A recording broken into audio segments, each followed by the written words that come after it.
Thank you for joining us. This is I Have No Title and I Must Podcast, the show where just a couple of guys who are half as clever as they think they are sit around and discuss whatever aspect of pop culture is on their mind this week. So what's on your mind this week, Chris?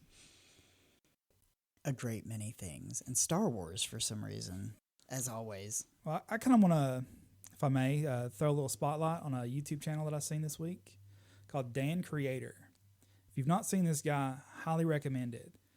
He recreates mostly props from video games and anime out of cardboard. It's like the level of detail and engineering that goes into this with just like simple stuff is crazy. Like he had a completely rideable Tachikoma from Ghost in the Shell. Is that the motorcycle thing they ride? The little spider looking things. Oh, okay. Yeah. Yeah, you could actually get into the back of it. The one he made? Yes. Wow. All out of cardboard and a few other things. And then he made the fusion sword from Final Fantasy VII. And if you've not seen it, gigantic sword made up of like 6 other swords. So he individually made each of these swords that could all combine to one big sword all out of cardboard that was accurate to the screen. Well, that would be the only way you could hold that sword up. Yes. Or be Cloud? Is Yeah. it Cloud? That was the only game I played, but that was like 20 years ago. Not the only game I've ever played, but the only Final Fantasy game, just to clarify. And one other little piece I seen that's been living in my head this past week is someone on Reddit linked an old Mental Floss article about Richard Nixon. And it essentially come down to Nixon saying that if there had been a good rap group when he was younger, he probably would have went into music instead of politics. And so now all I hear is from Futurama, Agnew, drop the beat. I'm the real Shady. Yes, I'm the real Shady. All you other Slim Shadys are just imitators. So will a real Slim Shady please stand up? I said stand up, damn it. He really said that? Not that part, but he really said Yes. the thing? He's like, yeah, if there had been a good rap group, that he probably would have went into music instead of politics. Was this right before he died? I'm not sure. I feel like that's got to be like nearly a deathbed confession for him, at least. Yeah. Like, I would not have guessed that. No, I think what I really, really want to get into this week is I think it's safe to say that we're both pretty big fans of film in general. Bordering on cinephiles. Yeah. So it's like what movie scenes kind of stick out to you? It's like it doesn't necessarily have to be the greatest scene of all time or even your all-time favorite. Just, what do you have in your head at the moment? I hope you know how hard this was for me. Oh, yeah. I have like a novel. It's like, how do I even talk about this without just be listing every movie I've ever seen in my life? And that be the show. Yes, the Chris Farley show. We bring it back. Only it's just us listing off movies and or scenes from them. Yes. You want to go first? Sure. I'll go with this one because it's the first one that popped in my head and the first one that I wrote down when I was planning this out was the scene in the American version of Death at a Funeral where James Marsden's character finds out that he's accidentally been drugged and has his freak out. And then he runs upstairs and locks himself in the bathroom and then finds the deodorant. It's like, oh my God, 8 hours. Last 8 hours, oh thank God. How long has it been? 8 minutes.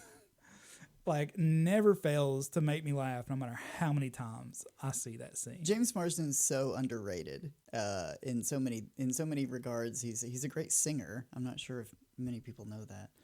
When that movie first came out, a friend of mine told me about it and said, check out the English version. You'll like it better, as he had seen both of them somehow.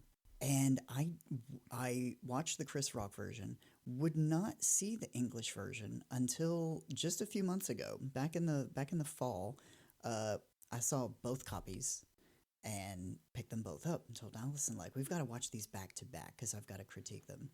So we watched them within about a week and a half of each other.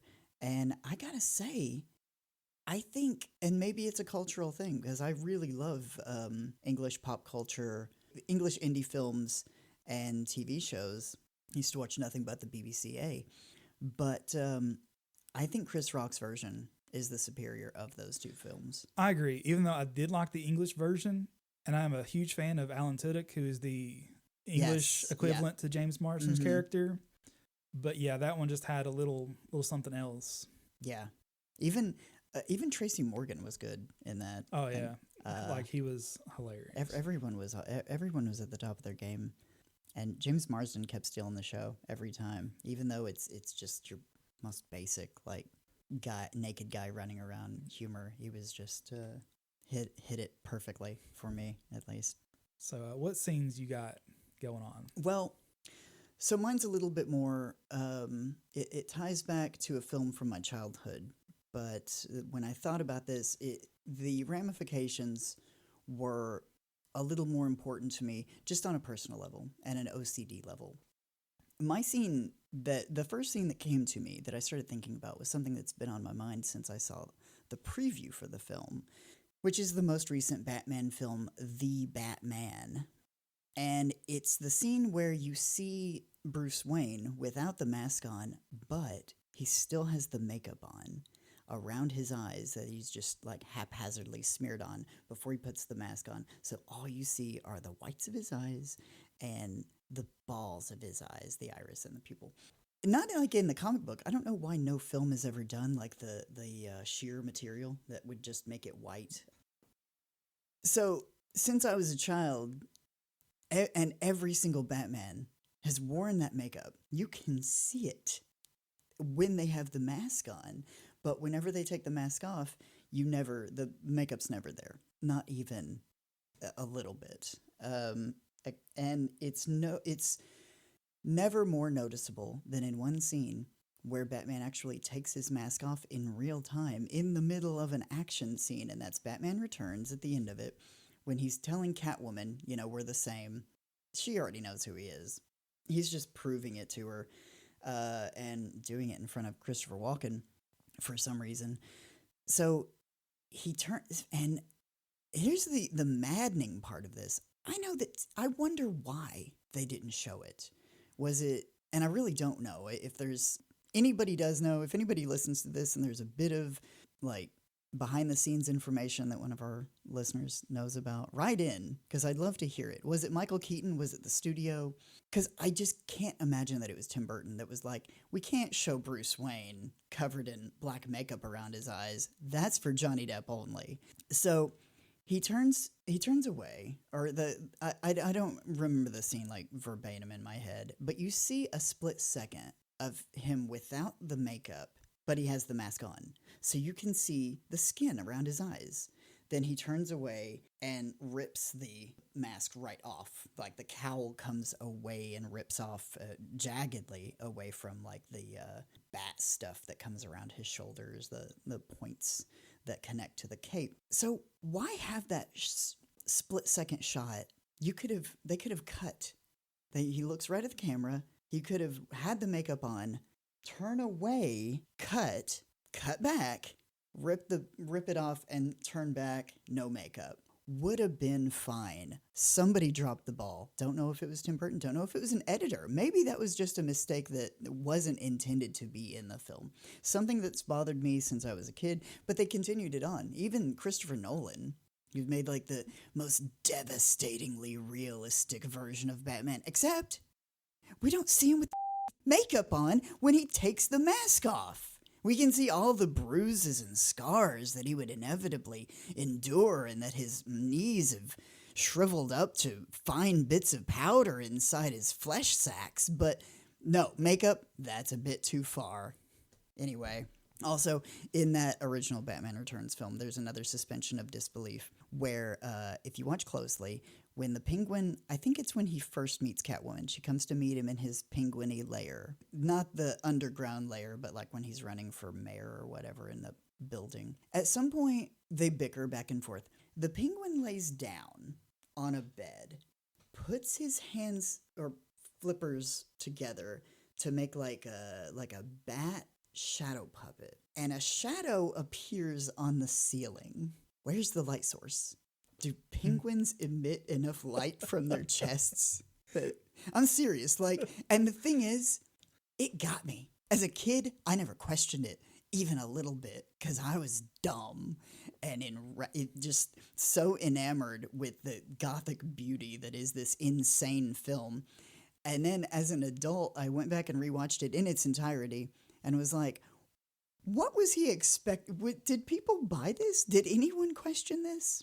So yeah, he really went for it, and I mean, I don't remember anybody. Whenever people complain about that movie, that's never brought up. And to be very clear, I'm not complaining about that. I think it's amazing. It's just one of those things. Like, how did this fly by people? Anyway, I just want to see everyone in every Batman film wear dark makeup around their eyes. Just all the time, just to make up for those years of lying to us. I want to see. It's not dark makeup. He never sleeps. Playboy during the day, fighting at night. Yeah, and if whoever's directing the new Flash film, if they don't put Michael Keaton in that makeup at some point, I'm gonna be pissed. Yeah, those scenes really impacted me. How to transition from that? Well, impactful in a different way, I guess. But there's a small scene in 2001: Space Odyssey, but it's where they're on a space shuttle. And you just see this little pin floating in the air. And then the flight attendant just comes in and plucks it out of the air. But for that to be, 69 when that movie came out, they didn't have CG. How are they compositing this in? And the answer is they didn't. And it's so simple, but mind-blowing. It's just a piece of glass with a pin with double-sided tape stuck to it. And they're just rotating the glass in front of the camera. She just pulls the pin off the glass. Genius.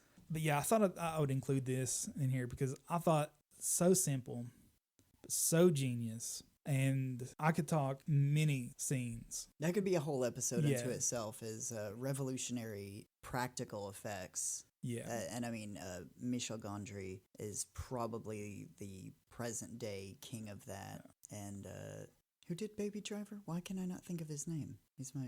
Oh, it's Edgar Wright. Edgar Wright. Well, it just is when I needed to think of it in the moment, I couldn't. I know he loves them as well.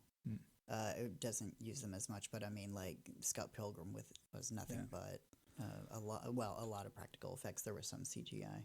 Yeah, I had to leave out like scenes from like a Buster Keaton or Harold Lloyd movie for this reason, or the whole episode would just be talking about practical effects. Easily. You could get me off track and I would never get back on track, which is actually what happened in our legendary unaired first episode.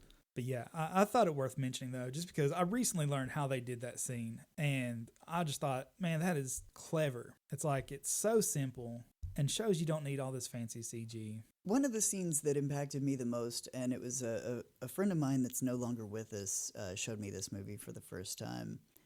Right out of high school, was the Royal Tenenbaums.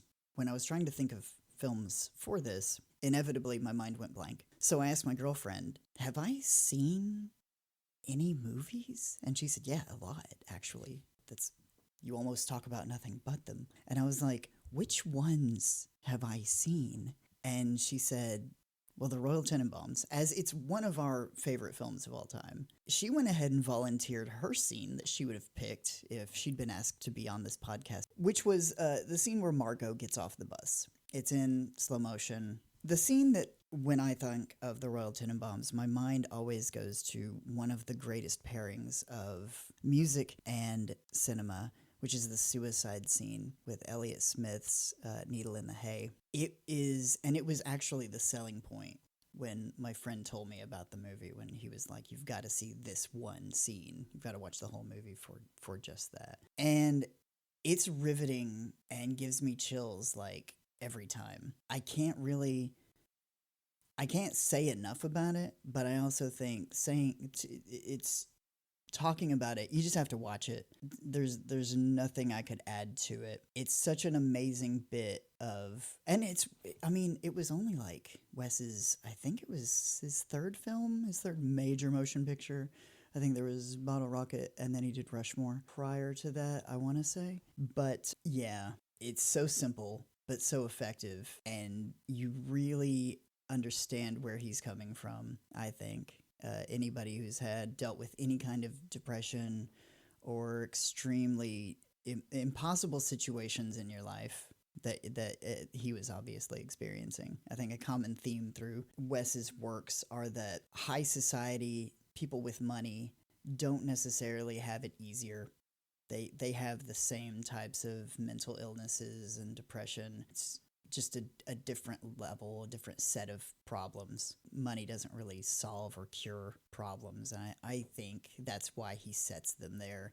So you can ignore your baseline issues with the common man and just look at what's possible, what could happen in these scenarios if you were to be in them. Well, piggyback off that, kind of going with things that impact on emotional level. Not in the same way as you're talking, but like one of the few scenes in any movie that invokes unease or like fear. Because most horror movies don't bother me. And this isn't technically a horror film, but in Annihilation, there's one scene where Natalie Portman's character and her colleagues are tied up in a cabin and this bear comes in. And trying to think how to even talk about this scene without ruining it for anyone that's not seen it. But spoilers, I'll just say that. The place that they're investigating, things are being warped from reality. And the bear is no exclusion. And so it's this horrifying skeletal looking bear face, but the bear has the voice of their dead colleague who had died previously in the film. And so anytime it makes a sound, it sounds like the friend calling out for help, and it just makes its way into this cabin. And like even me describing this is not it doing it justice. I just recommend that if you haven't seen it, just go watch it and look for that scene. And if you have watched it, you know exactly what I'm talking about. It sounds like some intense Japanese horror, though I know it's not. No. It's Yeah. I can't remember who wrote the book it's based off of, but it was adapted and directed by Alex Garland, who I think also did Ex Machina, if I'm not mistaken. And I know he wrote the screenplay for 28 Days Later. Yeah, the whole movie's great. I don't think it got enough recognition, but that scene in particular, so even among like things in horror movies that are supposed to creep me out, doesn't. That scene is unsettling. Is that because you're a sociopath? Just, I'm asking for a friend. Also, I'm here alone with you. I mean, have you seen the way this world works? We're all a little messed up. All right. Well, one of the transitioning. One of the scenes that I picked, I did cheat a little bit on a few of my entries, but this isn't one of them. Although I kind of think it is. I was trying to avoid finales because there's so many films that actually stick the landing, and maybe their best scene is at the end. It might not be my favorite, but I think Charlie Chaplin's best film is The Great Dictator, where it's like a Prince and the Pauper version of Hitler, a Jewish barber, who I don't think is ever named in the film. I think he is a lot of characters do have names. I don't think he's one of them.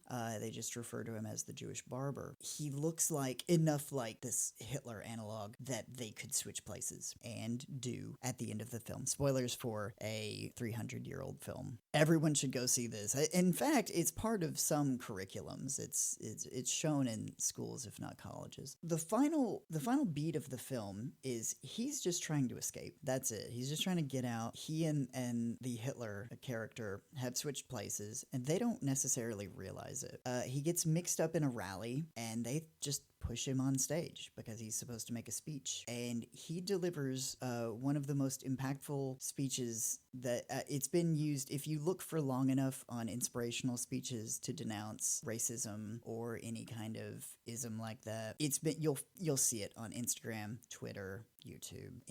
A lot of people have copied it down, put it to some artwork. It still stands even till today. It reminds me of some of Rod Serling from The Twilight Zone, some of his short speeches on this matter. So highly impactful to me. Not that it changed my mind on anything, but it can embolden you to look at, especially at the time when you know that he was writing the film while there were still concentration camps. They knew that there were ghettos in Germany. They knew that people were being segregated, but no one knew the severity. There were whispers, and the Nazi Party had a huge following here in America. They had rallies that were attended by some of our high-ranking officials. So a lot of people denounced Chaplin as a communist, and eventually when he went overseas at some point after that, he was denied entry back into America and basically became an exile and spent the last several years not living in what he'd come to think of as home here, as he was English. So I think it ultimately vindicated.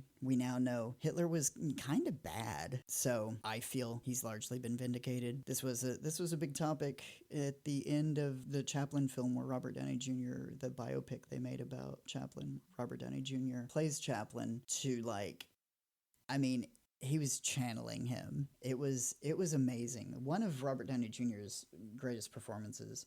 And that's, I think, a difficult task, especially when you're playing a real person. And not just a real person. Like, Cumberbatch played the guy that made the code breaking. Alan Turing. Yeah. And, it's like, we don't have hundreds of hours of that guy.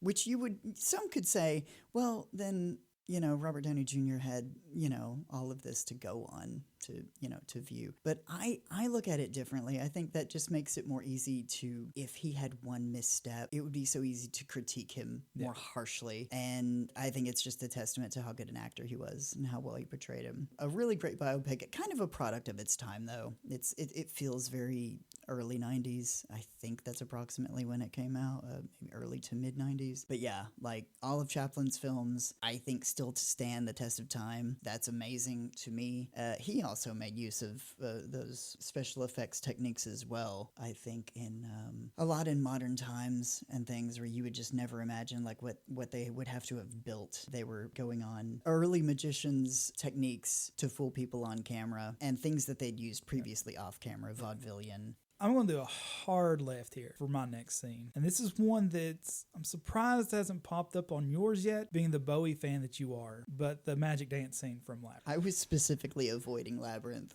for multiple reasons. But no, just one, it's a fun song. David Bowie was great in the movie. And also when you think about how many puppets that had to do something at one time in frame and what they had to do to pull that off, just makes it an even more fantastic scene than it already is. Yeah, when I watch that, it takes me right out of the film because I'm just thinking like, this must have been a nightmare to get this right. I think I heard someone refer to the set as Swiss cheese because there's so many holes for the puppeteers to have to go through.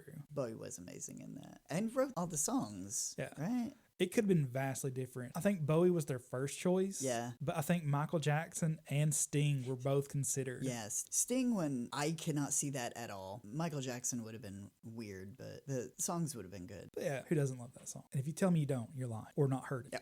Yeah, or not heard it. And with that, I think that's a good place to wrap up. I want to thank everyone for staying with us till the end. If you like what you heard, then follow us at I Have No Title and I Must Podcast on Facebook and Instagram. If you want to support the show, consider becoming a member of our Patreon, where you can join our exclusive Discord server and gain early access to each episode, as well as bonus content and vote for potential topics on upcoming episodes. Thanks to Chase Burdett and the Whole House is a Panic Room for our music. Links to where you can find those guys will be provided in the show's description. And until next time, farewell.